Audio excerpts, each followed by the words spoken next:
Creeper here again with another video. Today I want to talk a little bit about what do you think is one of the best purchases you ever made when it comes to your comic book collection.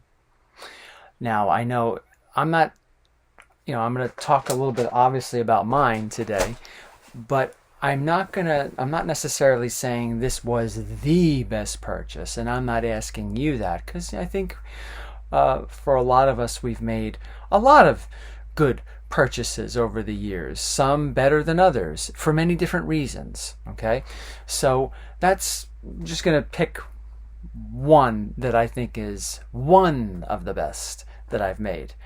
And it could be one of the best for, like I was saying just a few moments ago, for many different reasons. It could be financial, which I think is the one that most people go to first. It could be personal. It could be anything.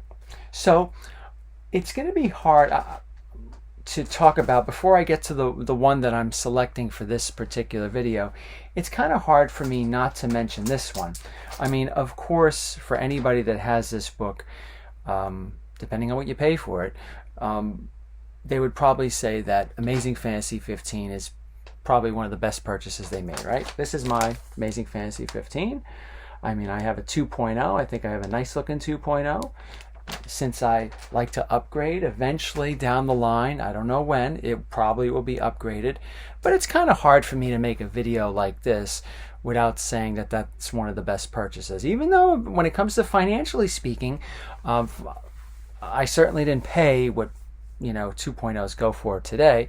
And Amazing Fantasy has taken a bit of a dip, but let's face it, any comic book collector, who wouldn't really want the first appearance of Spider-Man? I'm sure there's a few out there that say, well, not me, but whatever. But I would say the majority probably would. Spider-Man is one of the most popular characters out there, especially King of the Silver Age, okay? Outside of the main well-known characters like Superman and Batman, I would say Spider-Man is directly under them.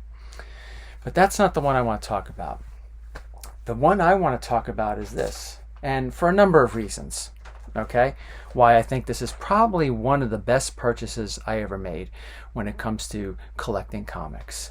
And it's Crime Patrol 15, the first appearance of the Cryptoterror and the first appearance of the Crypt Keeper. A couple of things about this. This book, I think, I don't want to say it's been under the radar for many, many years, but I do think when it comes to EC books, for many years, maybe not within the last 5 years, but for many years, although this was one of the most important EC books that come out, sometimes it's kind of, in my view, I could be wrong, kind of pushed to the side in favor over Cryptoterror 17, in favor over Crime Patrol, Crime Suspense Stories, number 22, books like that have the controversial covers or the start of the series and all that stuff. Although some people consider Crime Patrol 15, me being one of them, the start of Tales from the Crypt, even though a lot of people credit Cryptoterror 17 being the start. But whatever, there are debates on that, who's right, who's wrong, doesn't matter. But because of the reasons I said, I think that's why sometimes Crime Patrol 15, yeah, it's important, people like it, people want it, but it still kind of gets lost, or it did get lost when it came to the books that I mentioned, all right? Recent years, however, I think that's changed quite a bit, and I think that one of the main reasons why Crime Patrol maybe is kind of catching on, it's because I think there are more fans coming into pre-code horror. I think more and more fans are starting to appreciate pre-code horror than it being a kind of niche in comic book collecting, because I honestly believe pre-code horror, whether it's EC or Atlas or Charlton or Standard, Avon, whatever it was, whatever's out there, I think it was kind of a niche for a long period of time. It had its fans, its hardcore fans like me and like so many others for decades, for years, right? But I don't think it really was the big thing that a lot of comic book fans were out for. People wanted the Golden Age DCs, they want the Silver Age Marvels, they want Bronze Age, they want variants, they want all that sort of stuff. That, to me, of course, all those, getting those books is, the difficulty in getting some of those books varies depending on the age, depending on the price, of course. But I think those were always like the gold standard when it came to comic book collecting. Oh, who wouldn't want the first appearance of the Joker? Who wouldn't want the first appearance of Spider-Man? Who wouldn't want the first appearance of the Spider-Man villains like Doc Ock and Green Goblin and Venom? Who wouldn't want the Bronze Age Ghost Rider? Who wouldn't want the Walking Dead #1 and Invincible #1, or whatever variant out there? Those were, I think, some of the beliefs that so many comic book fans, both old and new, held on to for many years. Now, as the comic book community grows and becomes a little more educated, through Instagram and YouTube and other different internet means and all that sort of stuff, they started to get a little more aware of pre-code horror, like the Black Cat Mystery 50, like the ECs. Although the ECs were kind of well known because of the TV show Tales from the Crypt and some other things.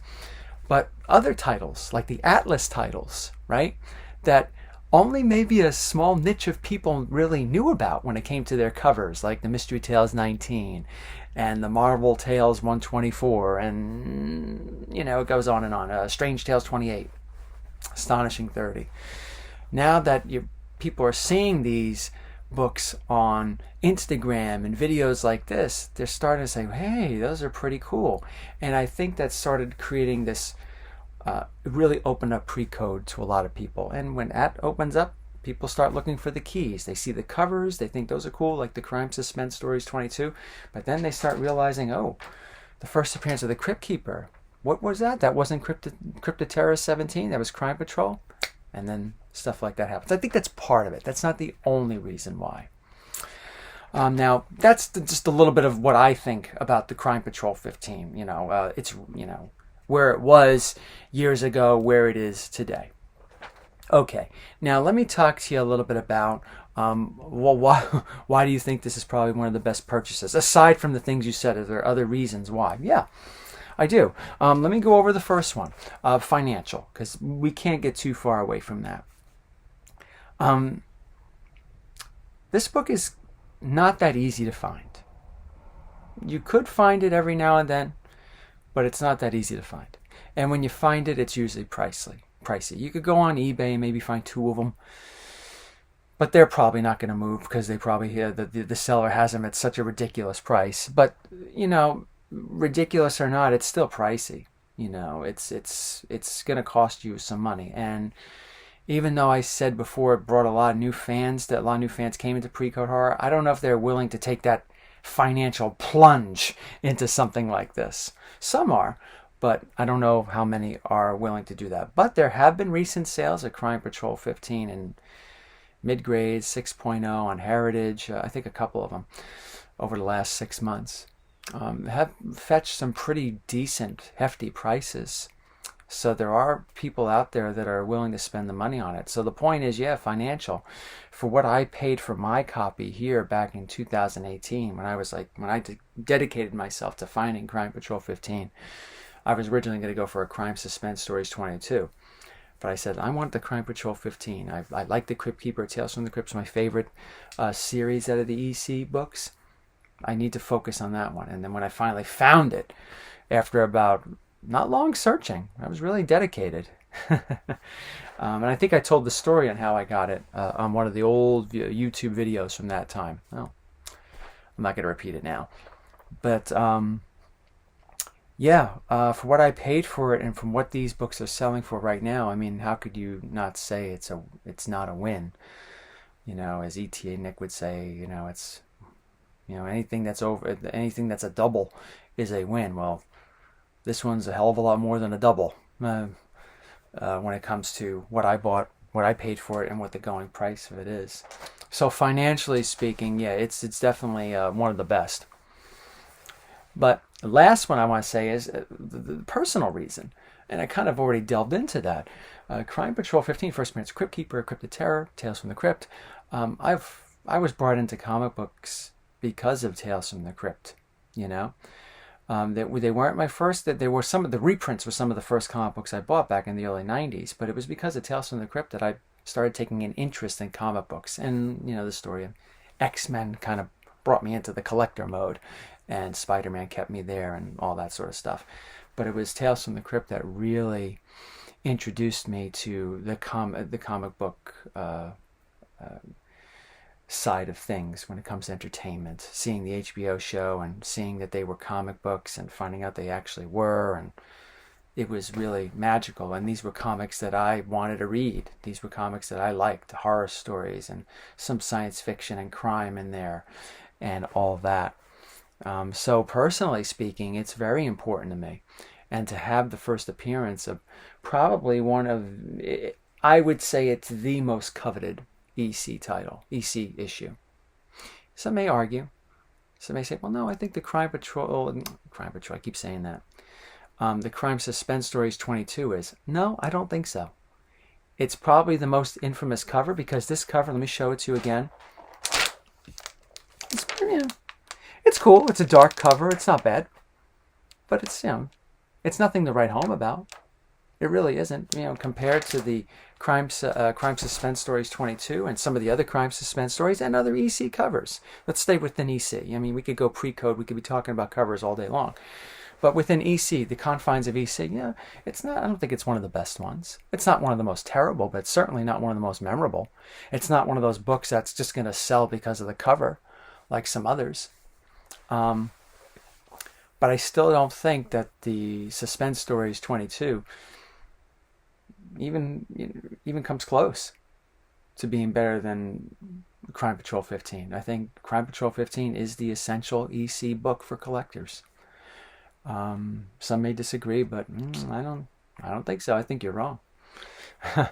So personally speaking, again, to finish this up, having the first appearance of the Crypt Keeper, the thing that started it all, and in my view, the most important EC title, I think is great. Yeah, again, people still talk about, well, it wasn't the first horror title. Well, so what? That Moon Girl issue, whatever it is, that was the first EC horror title. War Against Crime 11, the first time EC had horror written on the book. Okay, those are cool too. I'm not bashing those, but I don't think they're as important. May not have the greatest cover, but it has the greatest significance. Okay. So that is why I think Crime Patrol 15 is one. I have quite a few, but it's definitely one of the upper echelon books in my collection that I think was one of the best purchases I ever made, and it's still something that I cherish looking at to this very day, and cherish having in my collection. So, as I close this video, I want you to ask yourself and answer in the comments, what book fits the bill of what I just said that's in your collection right now? I would be very interested in reading and seeing about that. Take care, everyone.